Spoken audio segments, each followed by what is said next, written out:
businesses, so that they can provide the required value-added advice. So what will the tax profession of the future look like? I think to understand that, we need to look at what the factors are that are shaping the profession and also the professional. Firstly, providing value-added advice. One of the most common topics of internal tax departments is the automation of tax compliance processes.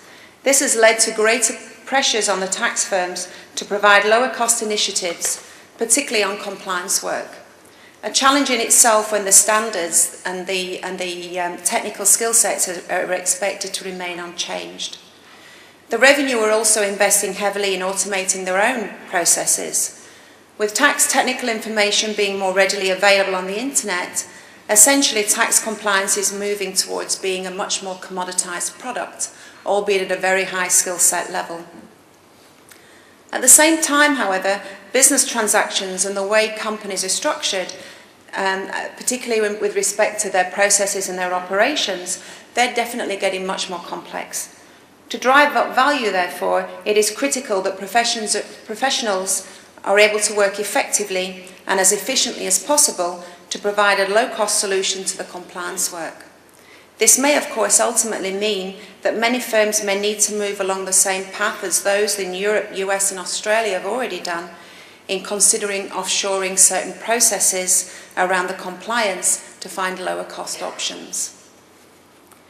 The challenge for the tax professionals will therefore be to look at how they can remain relevant and provide value-added services outside what was historically their bread and butter work.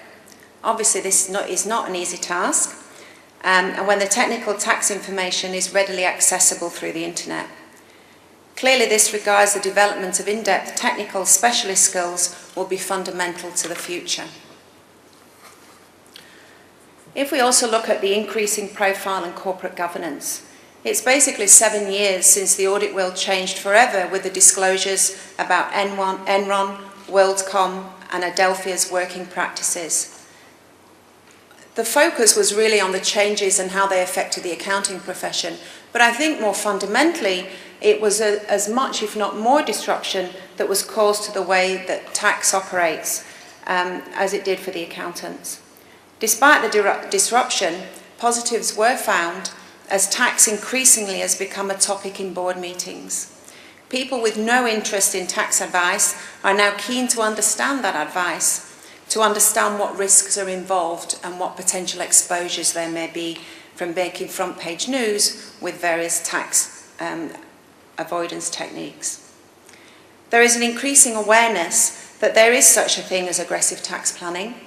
It isn't just high on the boardroom agenda, but it's also high on each and every revenue department's agenda, as they seek to increase investigations to counteract aggressive planning, which has gone too far.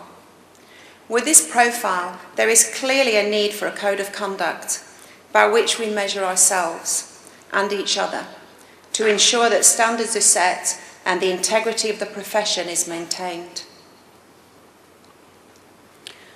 Obviously, I'm sure if any of you who are tax professionals here are well aware of the increased profile and the need for corporate governance. The resulting implementation of FIN 48 and changes to IFRS have made it crucial that tax professionals have to have a good understanding of the relationship between financial accounting and tax. Fundamentally, tax may not follow the accounting basis, although there has been a closer alignment, particularly within Singapore. This doesn't mean, however, that the accounting basis is followed. Tax professionals need to have an in-depth ability to compare and contrast book-to-tax differences and how they affect tax-based and financial reporting. FIN 48 has, to some extent, put the burden of addressing tax risk inherent in a business on the tax professional. It's therefore critical that the tax professional is able to detect issues and assess those risks under IFRS and particularly FAS 109 to understand and report on those tax risks. And that's not, whilst those may be US accounting standards, they're not just relevant to the US, they're also relevant to us in Singapore, particularly if anybody is working within US MNCs. Finally, what is the role of tax in society? Tax is also being brought to the forefront as a key driver of government policy globally.